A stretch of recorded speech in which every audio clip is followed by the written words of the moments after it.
Hello, नमस्कार, आदाब, सत श्री अकाल और अस्सलाम वालेकुम। मैं हूं मोहम्मद अहमद काज़मी, लेकर आया हूं आपका पसंदीदा कार्यक्रम आपके रूबरू। मीडिया स्टार वर्ल्ड को दुनिया भर में इसलिए पसंद किया जा रहा है कि हम मुसलसल खबरें आपको रेफरेंसेस के साथ हर तरफ से जो खबरें आती हैं वो हम पहुंचा रहे हैं, और उसके अलावा कुछ जानकार लोगों से आपकी मुलाकातें करा रहे हैं।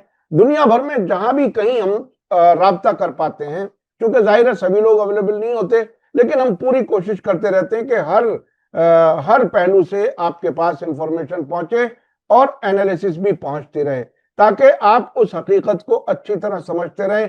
जिस तरह से शीशे में आर पार देखा जा सकता है, हमारी पूरी कोशिश रहती है कि उस तरह से आपके पास इंफॉर्मेशन रहे। आज हम एक बार फिर फिरोज मीठी बोरवाला साहब से बात कर रहे हैं, जो इंडो पैलेस्टाइन सॉलिडेरिटी फोरम के फाउंडर जनरल सेक्रेटरी हैं, और एक तरह से पूरी जिंदगी ही उन्होंने फिलिस्तीन के कॉज के लिए वक्फ की हुई है। जब से ये जंग शुरू हुई है तब तो खास तौर पर, उससे अलावा 2010-11 के आसपास दो बार वो एक तो कॉन्वॉय टू गाजा, एक ग्लोबल मार्च टू जेरूसलम, उसमें भी आप शरीक रहे, और जहां भी जब भी मौका उनको मिला वो हमेशा फिलिस्तीन की आवाज उठाते रहे।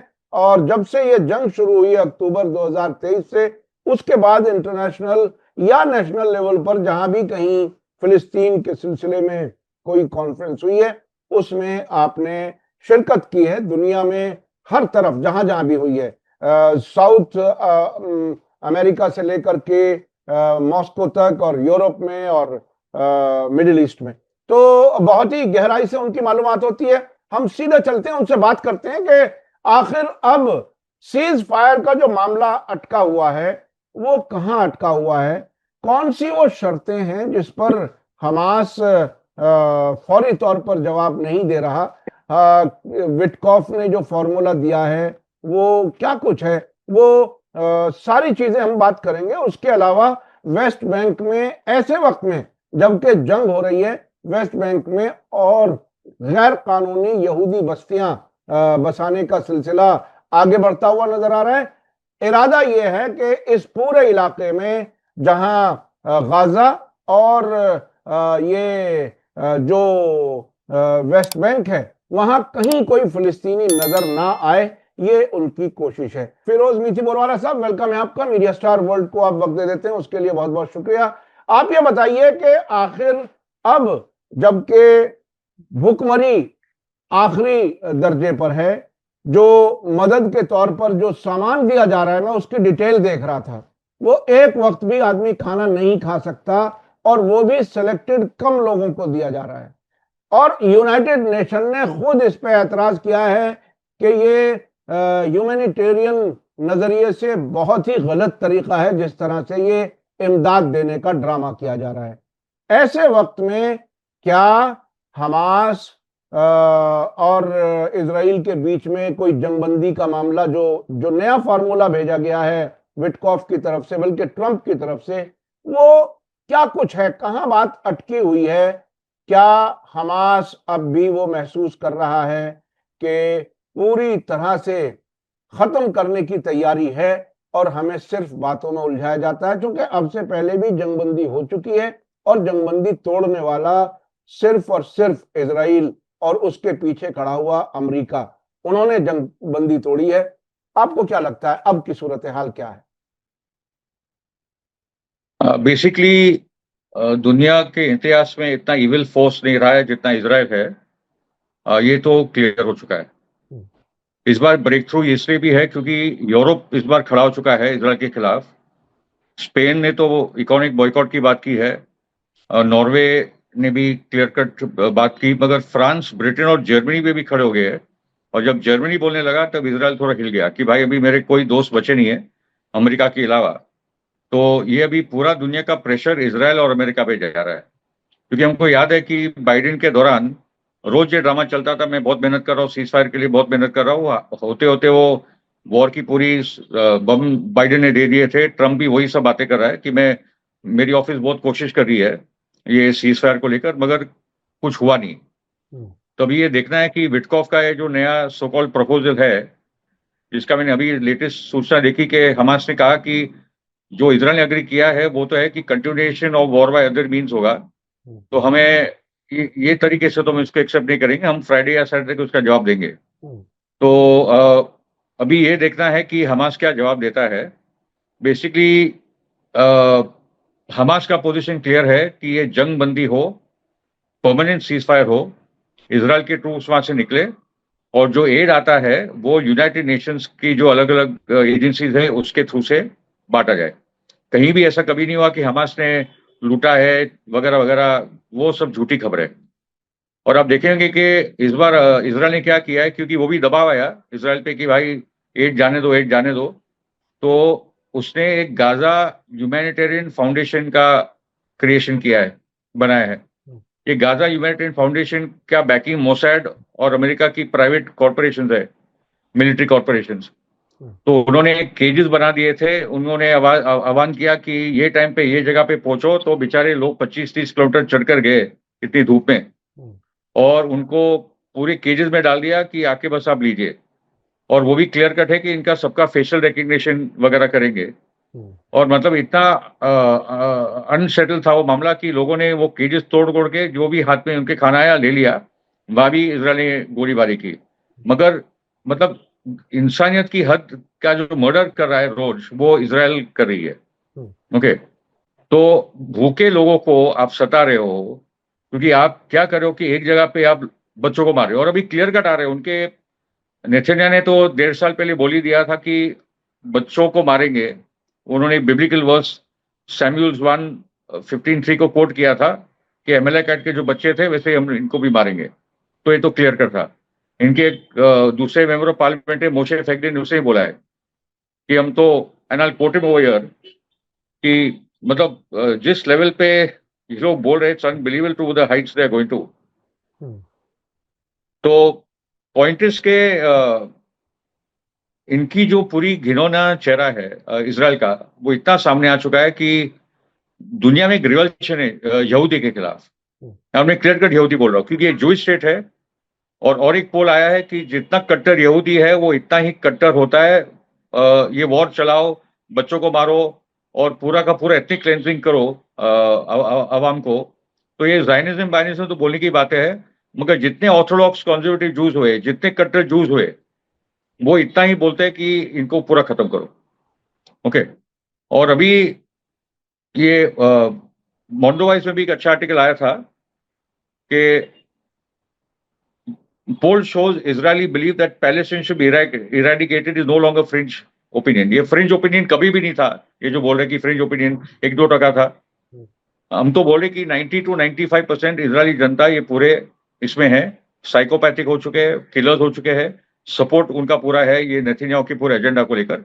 ये एक छोटा तबका भी लेफ्टिस्टों का चलने लगा कि गाजा पे वॉर बंद करो, मगर ये भी 1-8 महीने पहले आए।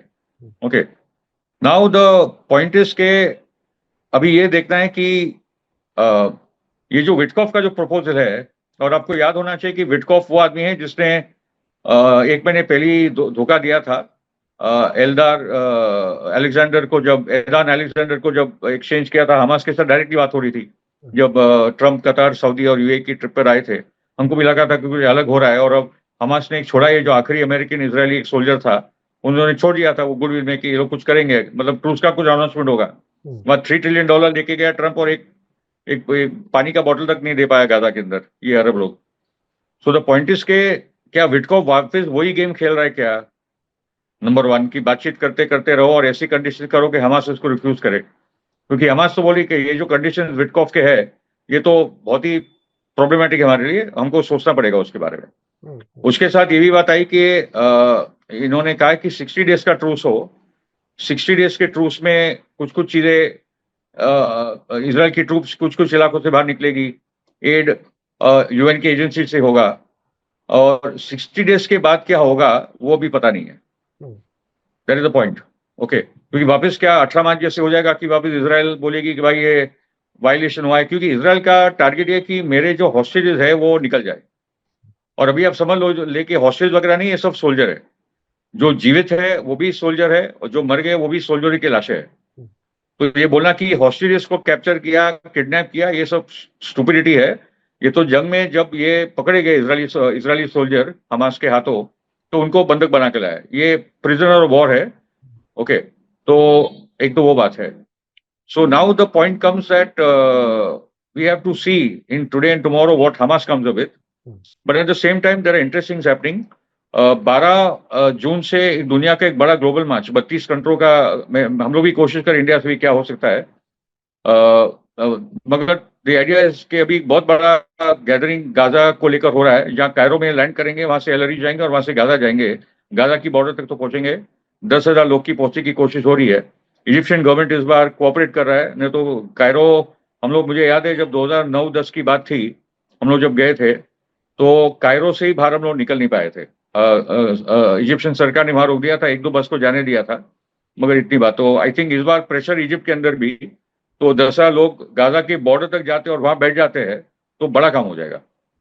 ओके, मैं और अगर बाद में और 10,000, थोड़ा सा आगे बढ़ने से पहले मैं एक दो चीजें जी जी जरा बता दूं दर्शकों को। जी एक तो जी ये जी कि जो आपने कहा कि ये जो इजरायली हैं ये मैक्सिमम इसी तरह के हैं, शिद्दत पसंद हैं, और ये सब सारे फिलिस्तीनियों को खत्म करना चाहते हैं। मैंने अभी कल परसों 2-3 वीडियो देखी। एक कोई फिलिस्तीनी है जर्नलिस्ट, वो ऑनलाइन इजरायली फौजियों से, इजरायली लोगों से बात कर रहा है, और वो वीडियो में रिकॉर्ड किया गया है।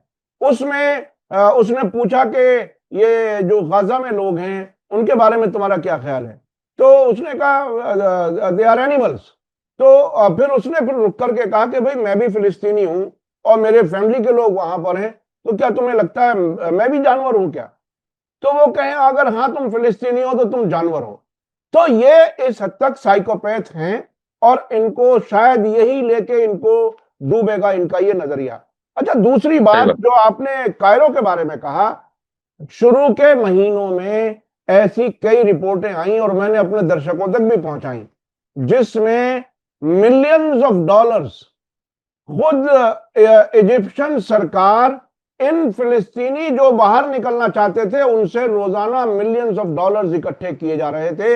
यानी उन फिलिस्तीनियों से जिनको घर छोड़ करके भागना है, जो अपनी जान बचा करके निकल रहे हैं, और वो हजारों की तादाद में थे, उसे वीआईपी पास के नाम से, किसी किसी नाम से, मर्द के औरत के पैसे इतने होंगे, इतने हजार डॉलर बच्चे को निकालने के होंगे। तो ये कायरो उनकी मजबूरी का फायदा, जिसे कहते हैं जी जी ना आपदा में अवसर, उन्होंने तलाश किया और उन्होंने करोड़ों डॉलर इन्हीं मजलूम फिलिस्तीनियों से खाए हैं। तो ये सूरत हाल कायरो की है। अच्छा, अब मैं थोड़ा सा चलना चाहता हूं उस तरफ। अभी मैं खबर देख रहा था आपसे बात करने से पहले, एक हफ्ते में 6ठी बार यमन के हूती अंसारुल्लाह ने बिन गुरियन एयरपोर्ट पर हमला किया है। इसके बावजूद कि 2 दिन पहले सना एयरपोर्ट पर इजराइल ने हमला किया और उनका एक पैसेंजर एयरक्राफ्ट को आग लगा के खत्म कर दिया, ये कहते हुए कि ये टेररिस्ट यूज करते थे। यानी बड़ा अजीब कमाल है। तो ये जो हैफा को भी बंद कर दिया एक तरह से प्रैक्टिकली। एक रिपोर्ट ये भी आई है कि 47% पैसेंजर ट्रैफिक कम हुआ है बिन गुरियन एयरपोर्ट पर इस वक्त, जो कल एक रिपोर्ट आई है। आपको क्या लगता है कि ये जो यमन के अंसारुल्लाह हैं, क्या उनकी स्ट्रेटजी कामयाब होगी इस जंगबंदी को कराने में? क्या लगता है आपको? नहीं, यमन और अंसारुल्लाह तो बहुत बड़ा फैक्टर है इस पूरे में, क्योंकि हाइफा पोर्ट पे भी ट्रैफिक बंद हो गया है। एलाद पोर्ट तो खत्म हो गया है, जो रेड सी पोर्ट था वो तो अभी कोई आता ही नहीं वहां। हाइफा पे भी ऐसा ही होने लगा कि इंटरनेशनल शिपिंग वहां कम हो गई है। और अभी तो बेन गुरियन एयरपोर्ट पे भी जो अटैक हुआ है, तो बहुत सारे इंटरनेशनल जो ऑपरेटर्स है उन्होंने कहा कि हम लोग अभी नहीं आने वाले। तो ब्रिटिश एयरवेज भी बोलो, जर्मन एयरलाइंस बोलो, सबने बोला कि अभी हम लोग नहीं आने वाले। तो ये तो जरूर है, ये एक बड़ा फैक्टर है पूरे वॉर में। उसके साथ आई थिंक, मगर आई थिंक जो सबसे बड़ा फैक्टर है अभी, यमन अंसारुल्लाह डेफिनेटली फैक्टर, मगर जो ग्लोबल प्रेशर बनते जा रहा है अमेरिका और इसराइल पे। और मतलब अभी, क्योंकि एक तो मैं आपको बता दूं कि यहूदियों का जो माइंडसेट है, जूइश पावर का जो माइंडसेट है, और लॉरेन गोएनो लिखा है कि उनका है कि हमसे डरो, हमसे नफरत भी करो, हमसे डरो, we have no problem. Okay, मतलब एक इंपीरियलिस्ट का जो एरोगेंस होता है ना, कि हम पे राज करेंगे, तुम हमको हम तुम पे राज करेंगे तो तुम हमको प्यार तो करोगे नहीं, हमसे नफरत करो, हमसे डरो, मगर हम तो ये करेंगे। ओके, तो इसलिए वो भी जरा हम लोग समझ ले। तीसरी जो बात है कि जो हमारे एक जो दोस्त ने कहा था अमेरिका में कि ये जंग दो फ्रंट पे लड़ी जा रही है, एक गाजा के फ्रंट पे लड़ी जा रही है, वेस्ट बैंक के फ्रंट पे लड़ी जा रही है, और एक हमारे दुनिया के अलग अलग शहरों में लड़ी जा रही है। हम आपके साथ है। तो वो जो यूरोप और अमेरिका में जो प्रेशर बनते जा रहा है मैसिव मोबिलाइजेशन का, उसका भी असर है, जहां सरकारों को मतलब ब्रिटेन जैसी बेशर्म सरकार को, और फ्रांस मैक्रोन को, और जर्मनी को, सबको भी आज पोजीशन लेना पड़ा, क्योंकि उनके देशों में बहुत बड़े लेवल पे लोग सड़कों पे आ रहे हैं, और उसका असर पब्लिक ओपिनियन में बदलता हुआ दिख रहा है। मैं देख रहा था पियर्स मॉर्गन का इंटरव्यू, जो इजरायली एम्बेसडर के, एक लेडी एम्बेसडर अमेरिका में, वो जो बोल रहा था कि तुम हमको फिगर दो कि तुमने कितने बच्चों को मारा। तो बोलती कि हम लोगों ने 30,000 हमास के आतंकवादी को मारा। तो बोला कि 30,000 तुमको मारा, बच्चे को कितना मारा उसका तो फिगर दो। वो बोलने के लिए तैयार नहीं थी। और पियर्स मॉर्गन ने बोला हमको पता है तुम बच्चों को मार रही हो, ठीक है, नहीं तो तुम पता करो अंदर क्यों नहीं जाने दे रहे। बोला नहीं, तुम लोग की सुरक्षा के लिए। बोला हमको बच्चे लोग नहीं है, हम वॉर जोन में गए लगातार, हमको अपने आप को बचाना आता है। पहली बार ऐसा वॉर जोन है जहां हमको जाने नहीं दिया है, हमारे पास इंफॉर्मेशन नहीं, और आप लोग जो दिख रहा है हमको सोशल मीडिया के माध्यम से आप बच्चों को मार रहे हो। वो इजरायली एम्बेसडर थक गई उससे बात करते करते, और इसने इतनी बेहुदा बात की कि जो किलिंग ऑफ बच्चे वो इररिलेवेंट है, वो फिगर इररिलेवेंट है, वो बोल रही है। मतलब वो बोलते बोलते भी इनका घमंड दिख रहा है, जिसके कारण ये लोग फंसे जा रहे हैं। मैं एक न्यूयॉर्क टाइम्स की कोई सीनियर जर्नलिस्ट उसका वीडियो देख रहा था कि हमारे यहाँ साफ हिदायत दी गई है कि जेनोसाइड लफ्ज का इस्तेमाल मत करो, और यानी पूरे मीडिया में टर्मिनोलॉजी तक पे कंट्रोल हो रहा है कि जो बात इंटरनेशनल कोर्ट ऑफ जस्टिस कह चुका, जेनोसाइड लफ्ज वो इस्तेमाल कर चुके, यहाँ वेस्टर्न मीडिया वो लफ्ज इस्तेमाल करने के लिए तैयार नहीं है। आपने ग्लोबल प्रेशर की बात की, इस दरमियान एक कुछ और रिपोर्टें जरा बेचैन करने वाली हैं जो मैं कंफर्म नहीं कर सका। क्या आपके पास ऐसी इंफॉर्मेशन है कि भारत से भी फौजी वहां पर इजराइल की मदद करने के लिए गए हुए हैं? क्या ऐसी कोई इत्तला है? हथियारों तक तो बात थी, एम्युनिशन तक तो बात थी।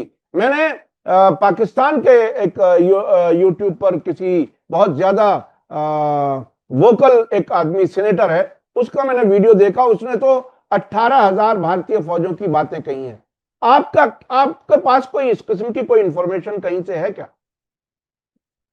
नहीं, बेसिकली अगर कोई 18,000 की बात कर रहा है तो वो कुछ फोटो और वीडियो तो दे कि कौन से भारत की सेना के लोग हैं। मिजोरम के गए हमको पता है, क्योंकि वो बेसिकली यहूदी है। यूनिफिल्म में भी भारत के कुछ फौजी हैं, वो एक अलग एक चीज है। यूनाइटेड नेशन की जो हाँ, फौज है, एग्जैक्टली उस पे एग्जैक्टली। लेबनान बॉर्डर पर उस पे आई थिंक मोदी जी इतने मूर्ख नहीं है कि इतने खुलकर सपोर्ट करे, क्योंकि मोदी खुद आज आइसोलेशन में है। हम देख रहे हैं कि 10 साल घूमने के बाद एक दोस्त ने हमारे ये पूरे जो भारत पाकिस्तान का जो हॉस्टिलिटीज हुआ 4 दिन का, उसके बाद हमारे साथ कोई है ही नहीं। ये जो इंटरनेशनल डेलीगेशन गए हैं, तो कौन मिल पा रहा है उनको? कोई नहीं मिल पा रहा है। तो पॉइंट इज के आज नेथन्याहू के साथ आइडेंटिफाई करना मोदी को तो और भी प्रॉब्लमेटिक बात हो जाएगी उसके लिए। ग्लोबल साउथ में जो हमारे हाल है, ग्लोबल मेजोरिटी में हमारे जो हाल है, जो हम लोग का आइसोलेशन खुद भारत का है, ठीक है। तो मेरा मानना है कि आई थिंक जो हथियार और अडानी के ड्रोन्स वगैरह वगैरह वो जो बातें हैं उनकी वो गई होगी। मिजोरम के सोल्जर जो ऑलरेडी यहूदी है और इजराइल सिटीजन्स का भी उनका मामला है, तो वो तो उनके तो फोटोज वगैरह भी आ गए। मगर बाकी के भारत के लोग, सेना के लोग वहां है डायरेक्टली जंग के मैदान में। जैसे अमेरिकन मर्सनरीज के फोटो आ रहे, वीडियोज आ रहे, वैसे भारत के कहीं से भी किसी किसी ने भी नहीं भेजा। कोई पैलेस्टाइन सोल्स जो जमीन पे है, वहां के प्रेस रिपोर्टर्स है गाजा के अंदर, किसी ने ये बात नहीं उठाई। ये बहुत अहम है, क्योंकि मुख्तलिफ सोर्सेज से लोगों तक बात पहुंचती है, और हमारे दर्शक भी जाहिर है उससे कंफ्यूज तो होते ही हैं कि क्या कुछ है। अच्छा, अब मैं थोड़ा सा आगे बढ़ना चाहता हूं। ईरान और अमेरिका के बीच में जो बातचीत हो रही है, 5 दौर हो चुके। ट्रंप साहब कह रहे हैं कि मैंने नेतन्याहू को कहा कि ईरान पर इस वक्त हमला करना सही नहीं है, क्योंकि हमारा एक एग्रीमेंट होने के हम बहुत नजदीक पहुंच चुके हैं। इस दरमियान ऐसी खबरें भी उड़ाई जा रही हैं कि अमेरिका ईरान वो न्यूक्लियर जो जो यूरेनियम एनरिचमेंट है उस पर कंप्रोमाइज करने के लिए तैयार है, लेकिन ईरान से फिर खुल करके आ रहा है कि ऐसा कुछ नहीं है, हमारी वो रेड लाइन है। उन्होंने कहा कि हम एनरिचमेंट को नहीं छोड़ने वाले। वहां क्या आपको लगता है ट्रंप की स्ट्रेटेजी क्या है? क्या वाकई समझौते तक पहुंचेंगे या ये एक जगह बात टूटेगी और फिर ईरान के खिलाफ कोई कार्रवाई की तैयारी शुरू होगी? क्या लगता है आपको? आई थिंक ईरान ये बात जानता है, they are very careful. Iran का मिनिमम लाइन जो है 3.67% एनरिचमेंट की for their own scientific medical needs, वो कभी नहीं छोड़ने वाले। उनका वो तो इंटरनेशनल कानून, न्यूक्लियर जो भी कानून है उसके हिसाब से उनका वो अधिकार है। एनपीटी की सिग्नेटरी भी है, IEA international atomic energy authority की भी सिग्नेटरी है, तो वो ईरान एकदम राइट ट्रैक पे है। अभी ये देखना है कि ट्रंप में दम है क्या ईरान के साथ एक बेसिक साइन करने के लिए जो ओबामा का हुआ था, या नहीं है, या इजरायली लॉबी कितना हद तक ट्रंप को कंट्रोल करती है, वो तो दिख रहा है कंट्रोल करती है। ओके, और वो बड़ा ड्रामेबाज एक्टर भी है, वो भी हम लोग समझ चुके हैं। मगर ये जो हुल आई था, धमकी आई थी इजराइल की तरफ से कि ये जो बातचीत के पहले कि मैं अभी ईरान पे अटैक करने वाला हूँ, तो वो तो हंसने वाली बात है। ईरान की औकात ही नहीं, इजराइल की औकात ही नहीं है ईरान को अकेले अटैक करने की। और ईरान ने बोला वो करके देख ले, फिर क्या होने वाला है मैं तुमको बता दूंगा। तो मेरा मानना है कि अगर ये टॉक्स फेल भी होते हैं तो ट्रंप ईरान पे हमला नहीं कर सकता अगर बाद में पूरी इजराइल लॉबी हावी हो गई। मगर अमेरिका में पब्लिक ओपिनियन बहुत स्ट्रांग है against any war on Iran. Okay, और हम लोग देखेंगे कि इसका जो दोस्त था इलॉन मस्क भी छोड़ के भाग गया है, ठीक है। और जो माइक वॉल्स था जो pro Israel anti Iran line ले रहा था, उसको भी हटा दिया है। तो वो भी कुछ फैक्टर्स है जो हमको देखते होंगे। मगर अगर ट्रंप फेल हुआ ईरान के साथ साइन करने में, तो ट्रंप की फेलियर, ईरान की कोई फेलियर नहीं है। ओके, तो Iran is very clear with what its international commitments are. और इजराइल भी जो धमकी दे रही है उसकी औकात नहीं है ईरान को अटैक करनी। अगर अटैक करेगा तो फिर तो जो इजराइल का अंत जो हम लोग 2027-28 का बोल रहे, वो तो तय है, शायद उसके पहले भी हो जाए।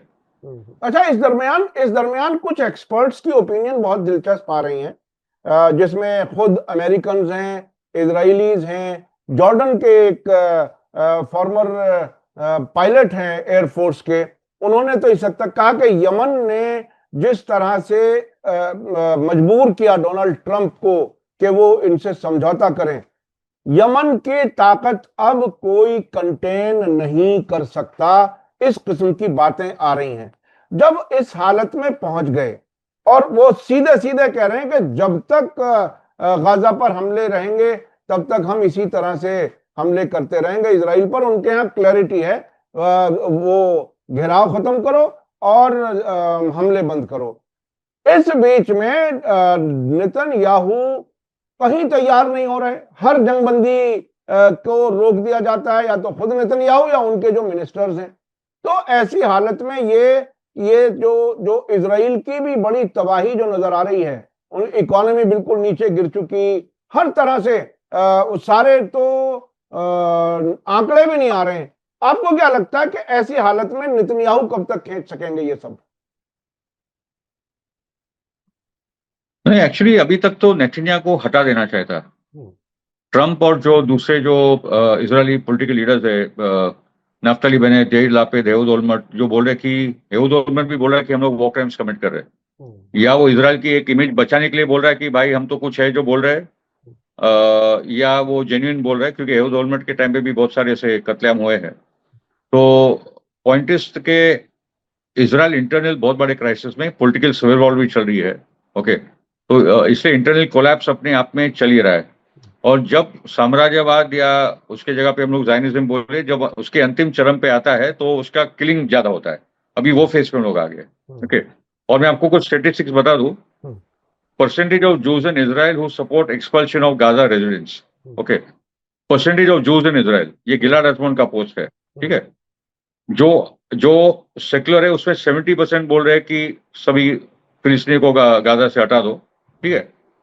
जो ट्रेडिशनल है वो 91%, जो धार्मिक है वो 90%, और जो अल्ट्रा ऑर्थोडॉक्स है वो 97%। तो जितना ज्यादा तुम यहूदी हो, इतना ज्यादा तुम कट्टर हो, और एक्सपल्शन के तो सीधा एथनिक क्लिंजिंग की बात है। ओके, तो इसलिए ज़ायनिज़्म अपनी जगह पे है, मगर ये दिख रहा है कि यहूदी माइंडसेट ही कैसा बन चुका है, जो ethnic cleansing, killing of children, Moshe Feiglin का जो स्टेटमेंट आया था, okay, senior member of parliament है, फार राइट का है, कि भाई हमास तो हमारा एनिमी है, मगर ये बच्चे भी हमारे एनिमी है, उनको मारो। सीधा का सीधा बोल रहे, बच्चों को मारने का किस किस ने बयान नहीं दिया। ओके, क्योंकि उनके टालमुड में है ये सब, उनके टालमुड और तोरा में सब बातें। बच्चों को, न सिर्फ बच्चों को मारो बल्कि औरतों को भी मारो, ताकि वो बच्चे पैदा ना कर सकें। यानी बच्चे जो पैदा हो चुके हैं उन्हें मारो, जो बच्चे पैदा करने में मदद कर सकती हैं औरतें, उन्हें भी खत्म कर दो। यानी इस लेवल पर कत्लेआम। अब ये क्या आप जो आप बात कहते हैं, अक्सर कहते हैं, आपने कई बार रिपीट किया है कि 2028 तक इजराइल का खात्मा हो जाएगा, वो क्या आपको अभी भी वही उम्मीद की किरण वो है जिसको जी जी जी जी चीजें मैं वही बता रहा हूँ कि इम्प्लोड हो रहे हैं और कुछ मतलब गाजा के लोग आज तक सरेंडर नहीं करा, आज भी निगोशिएशन में लगे। सीज फायर के ये टर्म्स होंगे, रोज 100 बच्चे मारे जा रहे, 100 लोग मारे जा रहे, मगर पैलेस्टाइन के लोग, गाजा के लोग गिव अप नहीं कर रहे। ये अनबिलीवेबल है। ओके, तो इतना स्ट्रॉन्ग रेजिस्टेंस है, भूख में तड़प रहे हैं, बमबारी के नीचे, बमबारी में रोजाना मर रहे हैं, लेकिन वो ना तो अपनी जमीन छोड़ने को तैयार है, ना हमास के खिलाफ लड़ने के लिए तैयार है। अभी एक और खबर आई है कि अब तक 10% पॉपुलेशन, जो गाजा की 10% पॉपुलेशन, वो या तो मर चुकी है या जख्मी है या लापता है। 10% बहुत बड़ी तादाद होती है। और क्या ये international community, so called international community, क्या ये कभी कोई कदम उठाएगी? देखिए, मैं तो एक चीज कहता हूं, इंटरनेशनल कम्युनिटी कोई चीज नहीं है। सिर्फ जो चीज अमेरिका को अपनी बात मनवानी पड़ती है, उसे कह देते हैं कि इंटरनेशनल कम्युनिटी की ये ख्वाहिश है। जैसे हमारे यहाँ कुछ एंकर होते हैं ना कि नेशन वांट्स टू नो, तकरीबन उसी तरह से उन्होंने पूरी दुनिया को हॉस्टेज बनाया हुआ है। क्या आपको लगता है कि वो कहीं कोई है, अभी भी इंटरनेशनल कम्युनिटी नाम की कोई चीज है जो इंसाफ के लिए कुछ कर सके? नहीं, इंटरनेशनल कम्युनिटी तो कभी थी नहीं। ये 5-6 देश से जो अपने आप को इंटरनेशनल कम्युनिटी बोलते थे, उनके साथ तो पहले भी कोई था नहीं। और अभी ब्रिक्स बनने के बाद तो ये चीजें और भी स्थित हो गई है, और रशिया, चाइना और ईरान का जो साथ में खड़े होकर अमेरिका को काउंटर करना, उसके एक्सपोज करना, उससे बहुत कुछ हुआ है। और ट्रंप के कारण जो यूरोप भी अभी अमेरिका से अलग हो चुका है, वो भी एक बहुत बड़ा फैक्टर है। यूक्रेन रशिया वॉर में ट्रंप और यूरोप में भी बहुत बड़ा ब्रेक आया है, टैरिफ के कारण भी हुआ है। तो अपने आप में खुद अमेरिका आइसोलेशन में है ये पूरे मुद्दे को लेकर। मेरा मानना है कि अभी एक्चुअली जो इंटरनेशनल कम्युनिटी को करना चाहिए, माइनस अमेरिका, वो ना है, मगर कुछ तो दुनिया के देश तैयार हो जाए कि हम अपनी एड भेजेंगे, हमारे फ्लाइट्स गाजा के ऊपर जाएंगे, और अगर इसराइल ने हम पे हमला किया तो आपने हमारे देश पे ऊपर वॉर डिक्लेयर कर दी है। नंबर 1।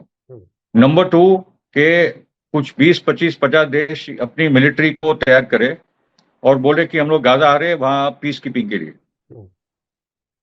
ओके, कि हम खड़े हो जाएंगे, या यूनाइटेड नेशंस खुद तय करे, वो होने नहीं देगा, यूनाइटेड नेशन सिक्योरिटी काउंसिल में वीटो करेगा अमेरिका। ओके, तो इसलिए वहां से तो होना नहीं है। तो कुछ कंट्रीज तय कर ले कि हम अपनी फौजों को गाजा भेजेंगे, और इजराइल की आर्मी और गाजा के लोग के बीच में जाके हम गाजा के लोग को प्रोटेक्ट करेंगे, उनको प्रोटेक्ट करेंगे, हम उनको खाना बांटेंगे, उनकी हॉस्पिटल को चालू करेंगे। ये कुछ देशों को जमीन पे अपनी मिलिट्रीज को उतार कर ये काम करनी पड़ेगी। और उसका उदाहरण ये कि जो रशिया यूक्रेन का वॉर चल रहा है, तो पूरी यूरोप ने यूक्रेन को सपोर्ट कर दिया है। बिल्कुल, ठीक है। और उसके पहले 34 देशों का इस्लामिक नेटो सऊदी ने बना दिया था यमन पे हमला करने के लिए। बिल्कुल। इराक के टाइम पे भी सो कॉल्ड इंटरनेशनल कोलिशन बनी थी, अमेरिका ने तैयार किया था इराक पे हमला करने के लिए। सो द पॉइंट इज कि उसके अपने अपने उदाहरण हैं कि जहां कुछ देश साथ में आते हैं, और इससे कोई बड़ा उदाहरण नहीं है, क्योंकि एक इंटरनेशनल कानून है, जेनोसाइड का जो कानून है, उसमें एक है कि to protect and defend the people, जिसका जेनोसाइड हो रहा है, वो भी एक कानून है। वो जेनोसाइड कन्वेंशन का एक पार्ट है जो यमन पालन कर रहा है। हाँ, यमन जो कर रहा है वो इंटरनेशनल लॉ का ही पालन कर रहा है। वो एक ही देश है जो डायरेक्टली ईरान कर रहा है इनडायरेक्टली, मगर यमन एक अकेला देश है जो डायरेक्टली इसराइल को बोला है कि मैं जेनोसाइड जो तुम कर रहे हो उसको रोकने के लिए मेरी एक जिम्मेदारी मैं वो कर रहा हूँ। तो आई थिंक वो एक तो है कि दुनिया की जनता अभी गाजा की तरफ जाए और इजिप्ट के ऊपर एक प्रेशर बने, हजारों हजारों हजारों लाखों लोग वहां पहुंचे, ठीक है। उसी प्रकार से लेबनान में, सीरिया में तो होना नहीं है, जॉर्डन में बड़े पैमाने पे जाना चाहिए, सभी बॉर्डर्स पे लाखों लाखों लोग अभी पहुंचे। ओके, एक वो बात है। और दूसरा है कि कुछ तो दुनिया की सरकारें अपनी मिलिट्रीज को भेजने का काम करे गाजा, उसके बिना ये नरसंहार बंद नहीं होगा। हमारी आंखों के सामने हो रहा है और भी दुनिया में रोज एक बहुत बड़ा दिख रहा है कि ये प्रेशर बनते जा रहा है कि सरकारें कुछ करे। यानी यमन मेरा मानना है कि चाइना अगर तय कर ले, यानी जिस तरह से यमन ने एग्जाम्पल सेट किया है उस तरह जी, से वो डायरेक्ट इन्वॉल्व हों, वो अपने जहाजों को भेजें, वहां सामान पहुंचाएं मदद का, और अपनी फौजों को भी भेजें उनको बचाने के लिए। तो यमन के 8 शिप्स अगर जाती है, 8 शिप्स, जो 8 शिप गई थी जो इजराइल ने उड़ा दी थी, जी जी, अगर ऑफिशियली कंट्रीज की 8 शिप जाती है अपने अपने एयरक्राफ्ट कैरियर और हमारे नेवल शिप्स के साथ, हाँ, अगर 50 देश से तय कर ले, 10 देश भी तय कर ले, इजराइल की औकात नहीं किसी को अटैक करने की। अगर इजराइल ने अटैक किया तो 10 देशों के सामने उसकी जंग चालू हो जाएगी, फिर अमेरिका भी आ जाए, फिर हो जाएगा जो होना है।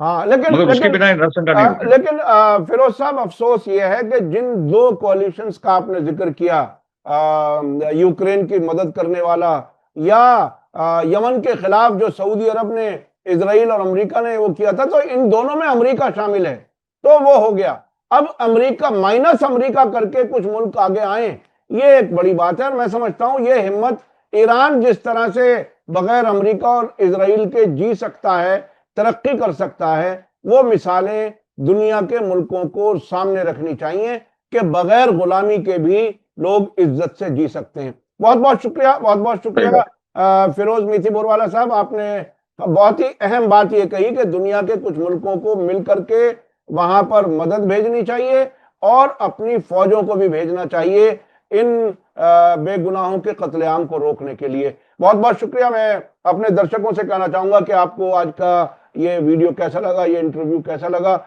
हमारी पूरी कोशिश रहती है कि आपके पास ज्यादा से ज्यादा इंफॉर्मेशन भी पहुंचे, एनालिसिस भी पहुंचे, ताकि आप सही अंदाजा लगा सकें क्या सूरत हाल है। इसी के साथ मुझे दीजिए इजाजत। धन्यवाद, शुक्रिया।